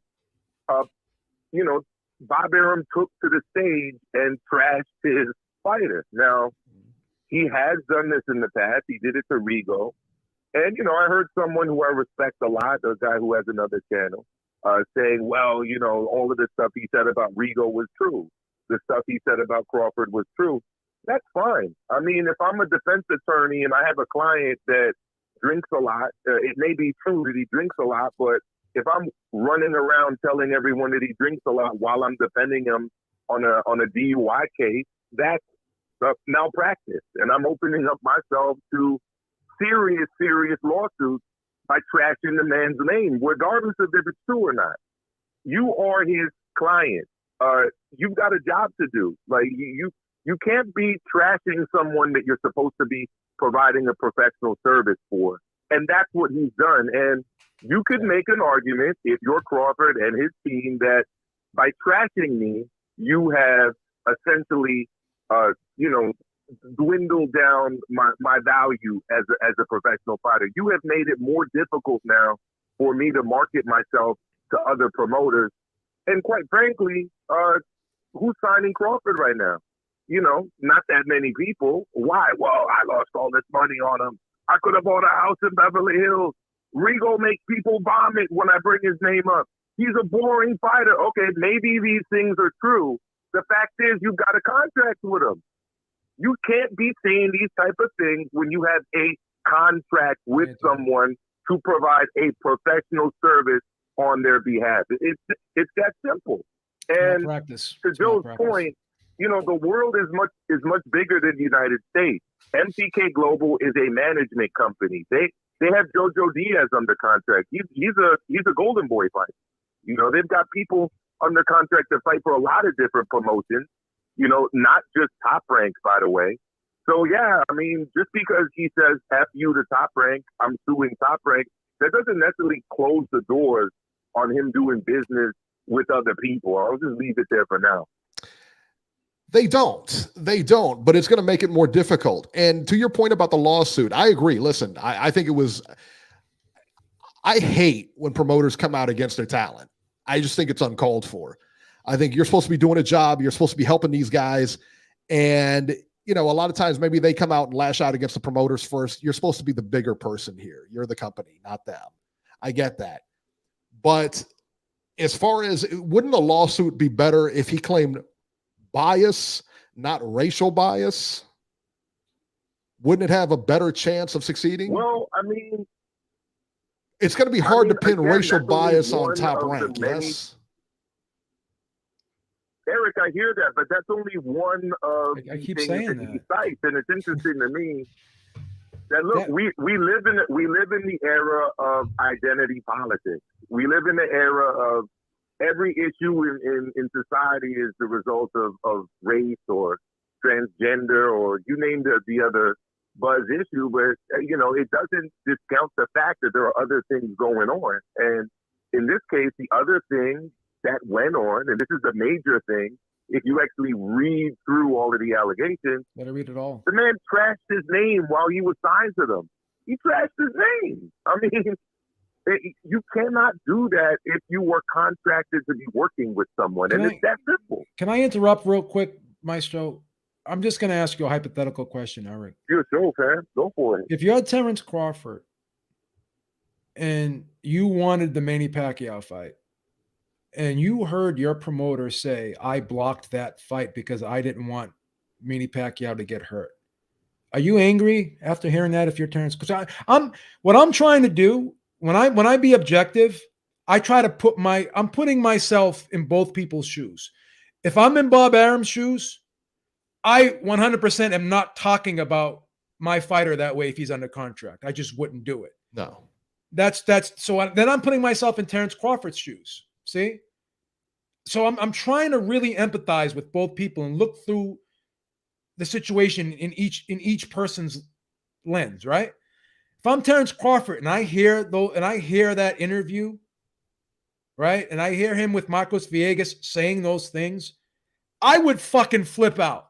I'd be like, and then you could say, oh, well, he can make more money with Manny Pacquiao. Can he really? Manny Pacquiao was on the way out. Terence Crawford was on the come up. If he beats Manny Pacquiao, instantly he becomes a name, right? So this is what I'm trying to say to you. I understand your point of view. You have your opinion on Terence Crawford. That's fine. I'm not here to change that. But first and foremost, in order for a fighter to become big, he needs a dance partner. That would have been step one in him becoming a name. So by my promoter saying I blocked that fight because I was afraid he was going to get hurt, but you had no problem putting a 45-year-old George Foreman up against a 30-year-old or 29-year-old Michael Moore. You weren't concerned about George Foreman getting hurt at 45 years old, but you're concerned about Manny Pacquiao getting hurt? Joe, check this. I've been to so many cards at the Garden. You know what happens on those cards at the Garden before you get to the TV portion of it? Even sometimes when you do get to the TV portion of it, some overmatched undersized dude with a losing record is getting blasted the hell out by some young prospect. Well, where was the concern for safety for those guys? And then so conveniently, when Manny Pacquiao was no longer under Top Rank contract, then he had no problem making the Crawford fight then, when it was too late, right? So, I mean, how would you feel if you were Terence Crawford, though, and your promoter said that during an interview? How would you feel? Would you be angry, Eric? What's that? Losing my kid. Yeah, I'd be furious. I already said I'd be furious. So if I was Ryan Garcia, I'd be furious. If I was Terence Crawford, I'd be furious. So let me say this. So I agree the racial bias is going to be hard to prove. In my opinion, I think there is a racial bias, not because of malicious intent, but because I believe there's a racial bias because of ignorance. I don't think he knows how to promote black fighters. I just don't. I don't think he does it. I don't think he does a good job promoting black fighters. Let's move past the racial thing because I think we're going to disagree. No, the racial thing. Yeah. The racial thing is going to be open to interpretation. But I think there's a lot of other things in that lawsuit that Crawford has base on. I think he can prove that this guy he was negligent in promoting me. I do think he could say, and here's the thing too, if you lost money with him and he was such a bad investment, right? Then why did you re-sign him? Why didn't you release him? Why did you keep promoting him? Everyone says, well, why did Crawford re-sign with him? Because he got paid. He got great money. And he thought moving forward that he would get the fights. He was led to believe that Bob Arum would get him the fights that he needed. He thought he was going to get the Spence fight. He thought he was going to get the Pacquiao fight. And guess what? He fought guys like Kavaluskas, fought guys like friggin' Amir Khan, past his prime, Kell Brook, past his prime. What else? Who else, Maestro? Jose Benavidez Jr. How are you going to become a star fighting those guys? First, Kell Brook is a UK guy. Amir Khan's a UK guy, right? Kavaluskas is another non-American, right?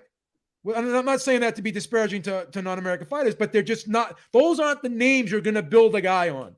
They failed him as a promotional company because they did not get him the fights he needed for him to become big. Okay, so let me ask you this. He's suing for $10 million. He won't get that. No. Maestro, does he win that lawsuit? Let's just get down to brass tacks. We don't here. know that. I'm asking you. I'm asking you. Let me put it this way. I think it's. I'm not going to say it's impossible. Listen, if I'm sitting on that jury and they start playing the interview where he's trashing the dude and saying that he's blocking fights, and then someone starts showing me the kind of money that fighters can make in big fights, I'm sitting there on that jury. I may not be the most knowledgeable boxing person. Let's just say I'm Joe Public, right? Mm-hmm. And they're starting to throw figures out there, how much fighters make in major pay-per-views, and then showing me video evidence, literally video evidence of a promoter trashing his own fighter and blocking a major fight that fighter could be engaged in. I don't know that I'm not in a civil case siding with Terence Crawford. I think he wins do I think he wins every piece of the lawsuit? No. How many pieces are there? There's negligence, there's breach, and what else is there, Maestro? There's like 3 or 4 things in there, and then there's racial bias. Like, can I say something, Eric? Can I say something? Those are the 2 main ones. Those are the 2 main ones. Those are the 2 main ones. He breached. He didn't promote him. He breached. He didn't promote him when he made those He breached on the 900,000. And then that was the breach. And then there's negligence. And then there's racial bias is all I'm seeing here. But you know what the thing is, Eric? Negligence on what? You didn't promote him in good faith. Negligence. That's the 900,000. That's part of it. The 900,000 is because 900,000 is for the Crawford or the because he was promised a fight and he didn't get it. But then his comments that is the negligence part of the lawsuit, because you're not promoting him. You're being negligent in your job of promoting him. I was wondering for years why Rigo didn't sue Top Rank, but At the end of the day, Regal's from a different culture. This is the USA, baby. This is litigation The central. headline- This is a place where you seek retribution in court. The headline is going to be racial bias, right? So because of that, everyone's forgetting about all the other things that Top Rank did that I feel were wrong. But that's the suit, though. The suit is the breach of contract for the $900,000 and racial bias, and it says negligence as well. Again, negligent. What's the I just price on the explained negligence? it to you. I'm asking you, what is the price on the negligence? They only say the 900,000, and everything is 10,000. Like when you do a lawsuit, they don't do little like prices for each thing. He's suing for $10 million, and that 900,000 is what they're saying he lost on that one fight that he could have got, whatever. So there is, he could get out of that 10 million, he could get 3 million. You don't break it down like that when you do a lawsuit. It's collective money. You can't say, well, you win this part and we're going to get this amount for this specific. That's not how it works. You ask me if he's going to win the lawsuit? Yes. Even if he only gets 900,000, that's a win, in my opinion. That's a win. If he gets $1 million, that's a win. Top Rank. I don't want a jury to go anywhere near this trial. No, not at all. I don't want a jury of working people that have been effed over for years by their bosses to get any even a sniff of the evidence over here. Really though? Because like I said, I think you might be better off with a jury trial. Can I tell you why? Because are they going to be sympathetic making, $30,000, $40,000 a year? $40,000 a year. They're sitting there listening to this case about this guy crying the blues about how he made $6 million and $3 million and this and that and all these millions, and we're supposed to feel sorry for him. And then they're gonna hear stories about where he came from. So what? His tough childhood. And so now he's trying to live out the American dream. With his promoter that makes money off the backs of fighters. Eric, this guy came from nothing. And he's a millionaire now, and he has millions. Okay, and what does Bob Arum have? And what does He's got millions too. He has hundreds of millions. So and the guys listening to this, they don't have millions. Okay, so you'd have a hard time. You'd be hard pressed. It's still the story of the big corporation putting their knee in the neck of the worker. Of the little guy. Making X amount of millions. Yeah, okay. The little guy making X amount of millions. Who earned those millions? Guys. He earned those millions. And how much of those money? And how much of those millions does he keep? You only know what the gross is. You don't know what the job. You don't know what the net is. He's got to pay people. Right. He's got to pay taxes. Just because these guys, these fighters, they just get exploited, bro. I defend the fighter always, unless they do something egregious. I defend the fighter. Me too. I'm not going to defend the promoter. I defend logic. I don't know. I mean, I'm different. Maybe I don't know. You're defending Bob Arum in this? You think you don't think he did a horrible? I'm defending logic. You said a jury trial. I'm telling you, the jury is not going to side with this guy. Yes, the jury is going to look at this dude and say he's crying the blues about making $3 to $5 million a fight.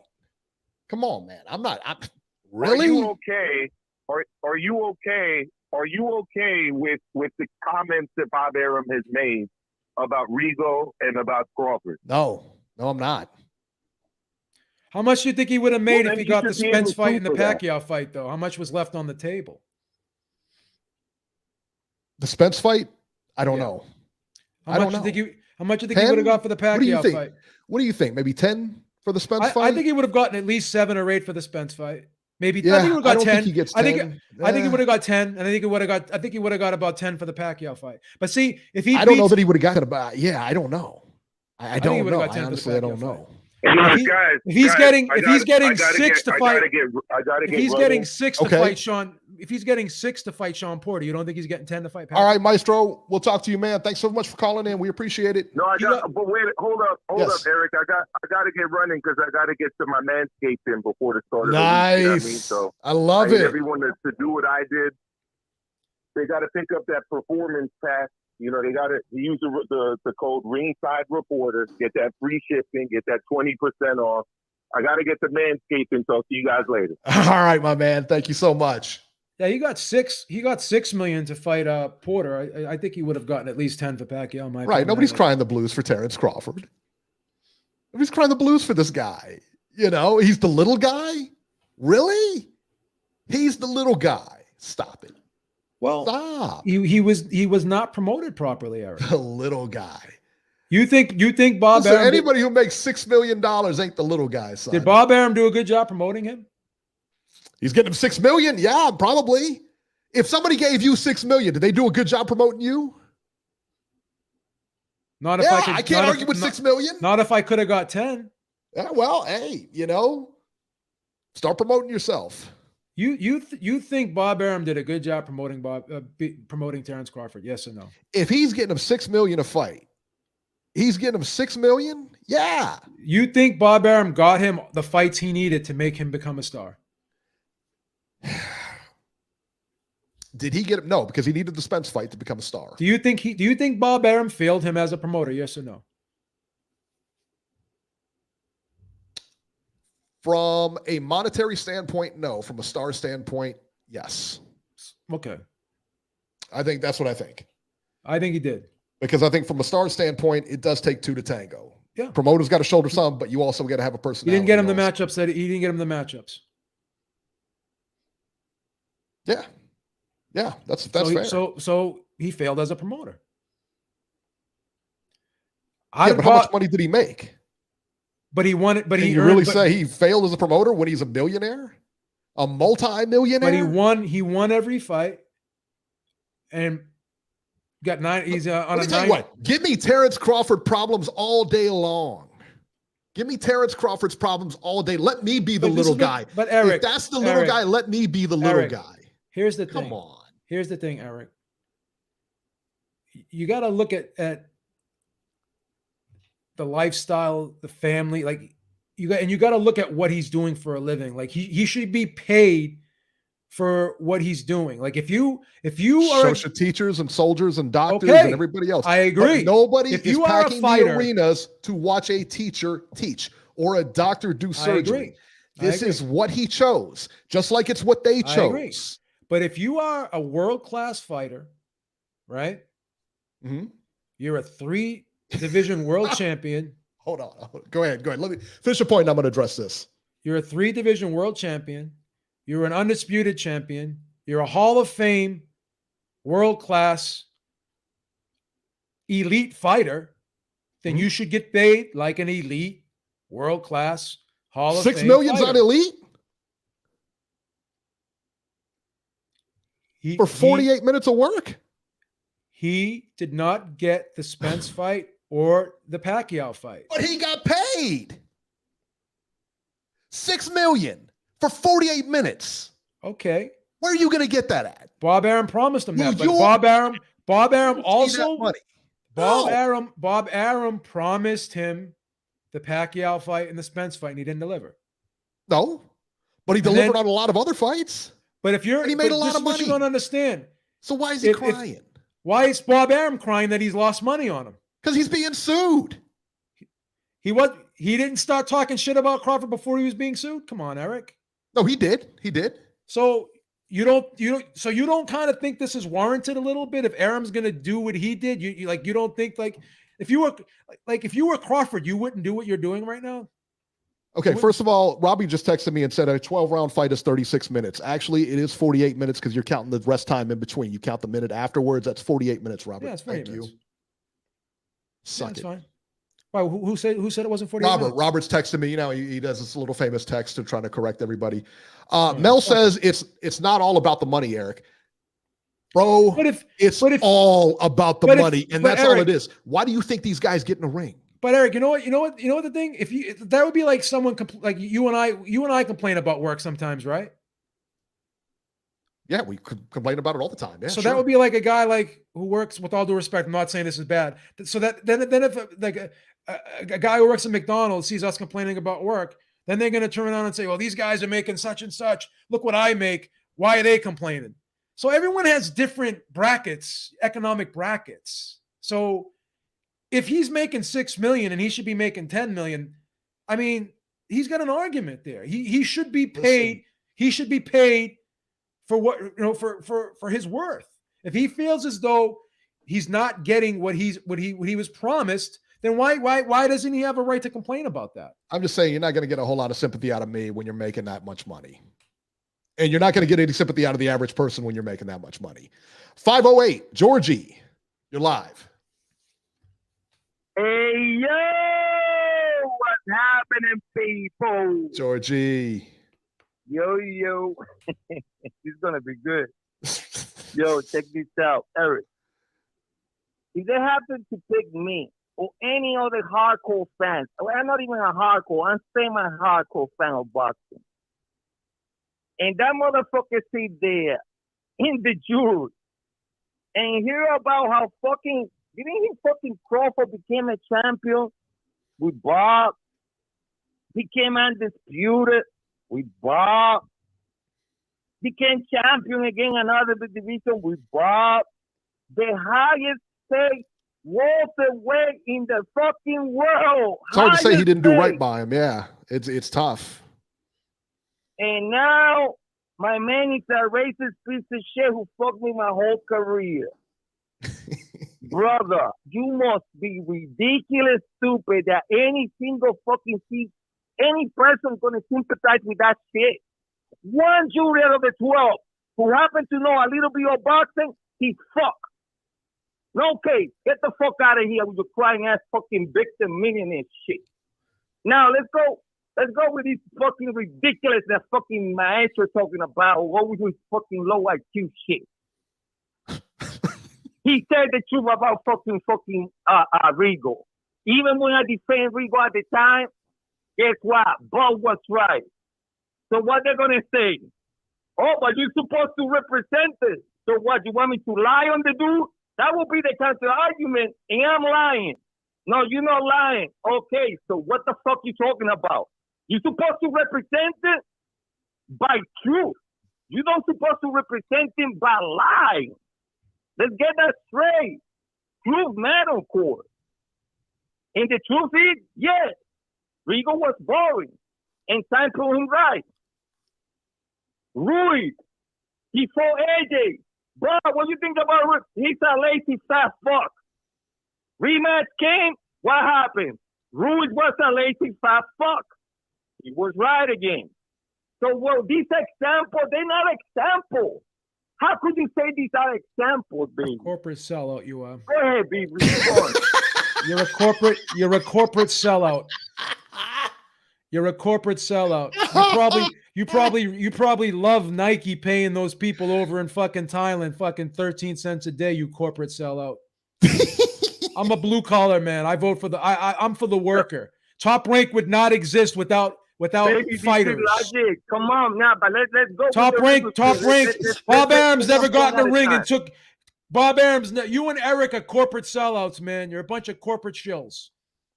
Both of you. I'm okay with that. That's the response. That's what would you say on court to defend Crawford? I'm asking you specifically about Rigo. Was he right or not? Was Rigo boring? Your client by fucking I did not find Rigo an entertaining fighter all the time. So you didn't do on tape when I lost my balance against Eric. You on tape saying, "Yeah, man, he turned out to be boring." Do I gotta put that? But ask me this question. Ask me this question. If I'm promoting Rigo and Rigo is part of my company, would I say that publicly? No. Would you, Eric? No, I would not. Thank you. No, I would not. Thank you. Absolutely not. That's malpractice. Anybody, and you know what? This goes for we've practiced this too, B. There's a lot of things. There's a lot of things that I don't like. There was a lot of things in my life, in my career, working that I didn't like about companies I worked for.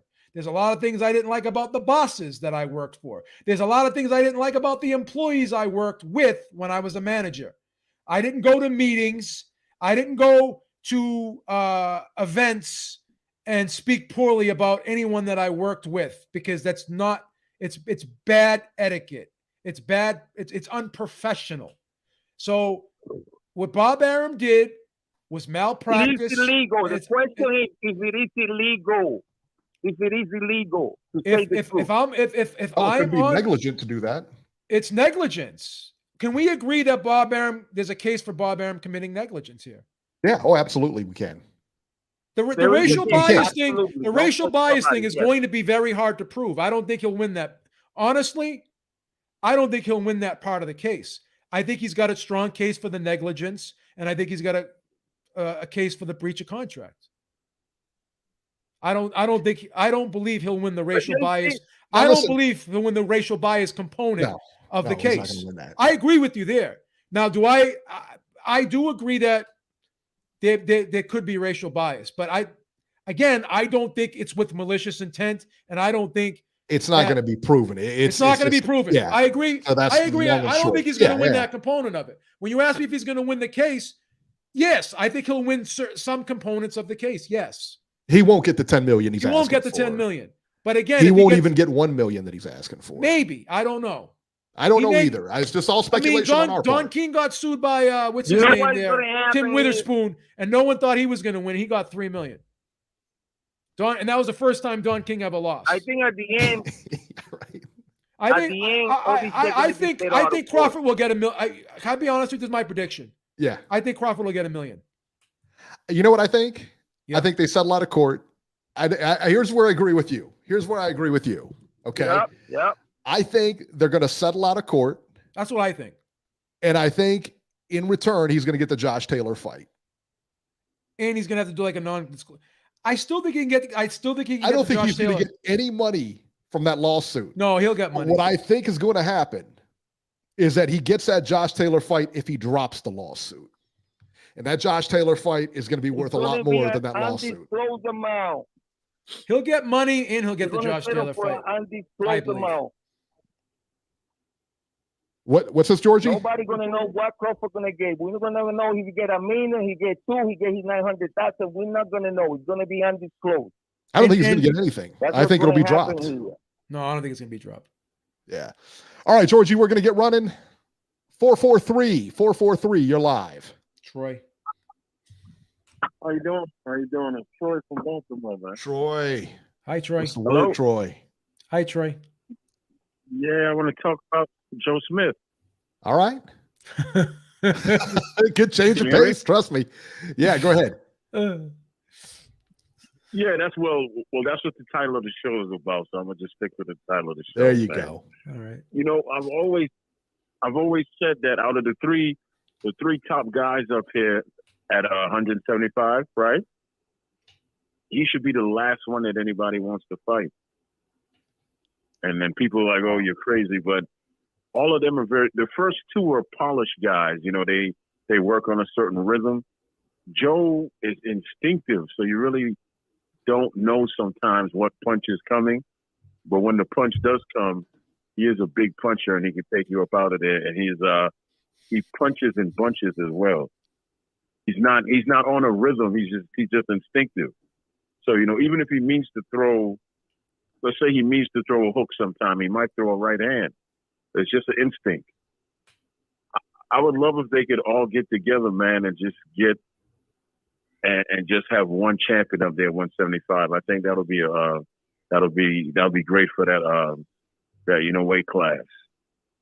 And I would love if Benavidez goes up there because that's where he needs to be.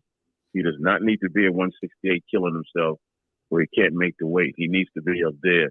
But if I was him, I would leave Joe Smith for last. I would not take him on first. When he came on our show, Major Key, you know, I asked him about that. He said if he moved to 175, he would want to fight Joe Smith. And in the back of my mind, I'm like, that's not the first dude you want to fight, man. Who said that? David Benavidez? It really isn't. Who said that? David Benavidez? Yeah. Oh, wow. Yes, sir. That's interesting. Yes, sir. But what do you? Well, I was telling Eric that I think Joe Smith matches up very well against Beterbiev because I think Joe Smith is a better inside fighter than Beterbiev, and Beterbiev is more of a mid-range guy, and Beterbiev doesn't fight. He doesn't fight as fast a pace as Joe Smith, and plus Joe Smith tucks his chin. He keeps his hands up high. He's pretty solid defensively, and he takes such a good shot because he's in such great condition. So I think Joe Smith matches up very well against Beterbiev, and I think Joe Smith could beat Beterbiev, my opinion. Yeah, if he just has to break his rhythm. He has to break his rhythm. And once he throws off his rhythm, because most of those, Eastern European guys, like Usyk, they fight on rhythm. Yeah. 1, 2, 3, 2, 3. They fight on a rhythm. Once they throw you off your timing and all that, that's when they kill you. But if you throw them off theirs, they don't have an answer for that. What about the other guy that's up there? Bivol? Now, Bivol's already beat Joe Smith. Yeah, he's beat him already.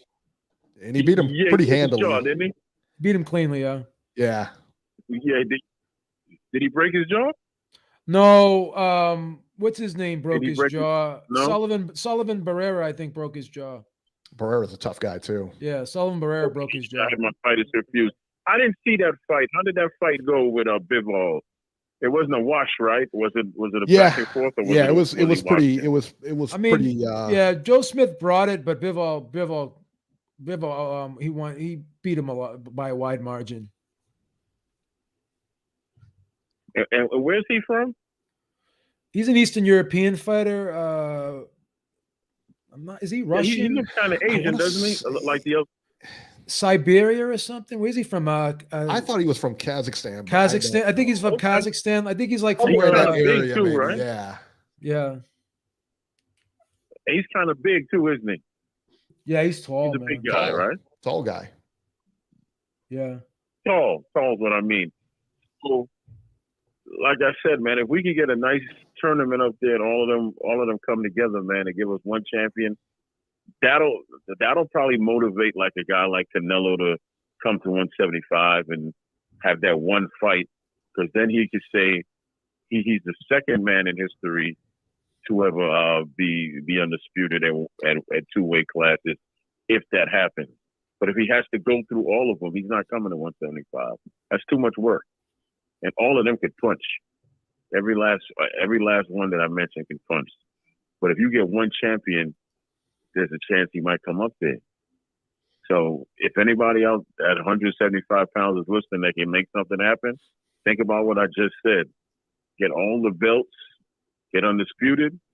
That's how you get them. That's how you get the money to come up there. There you all go. right. So y'all have a good night, man. All right, Troy. All right. Thanks for calling. It's the first time he's called and he didn't insult me. He always insults me. All right, let's get moving here. Shakur Stevenson versus Oscar Valdez is apparently close to being signed for April 30th. Pretty ironic, huh? I told you. You knew as soon as all that of a sudden got filed, that guy was going to get a high-profile fight, didn't you? all of a sudden, Shakur doesn't have to fight Lomachenko now. Now we can get, and Valdez isn't going to fight Navarrete. Yeah, right. How convenient now, right? Tramp over. So you don't think this is affecting Top Rank at all? You don't think this is affecting Top Rank at all? I'm telling you, Terence Crawford shaking things up over there, bro. So let me ask you a question. Here. Yep. All right, so I'm hearing a lot of chatter. I know you've heard it too. I've heard it from our source, our mutual source from Tijuana. Canelo could fight a celebrity next. Is this what like a celebrity fight? He's going to be fighting a celebrity match, I heard, next. Michael Benson has said the same thing. And our source has said that our source is pretty good. You don't think it's one of the Pauls, do you?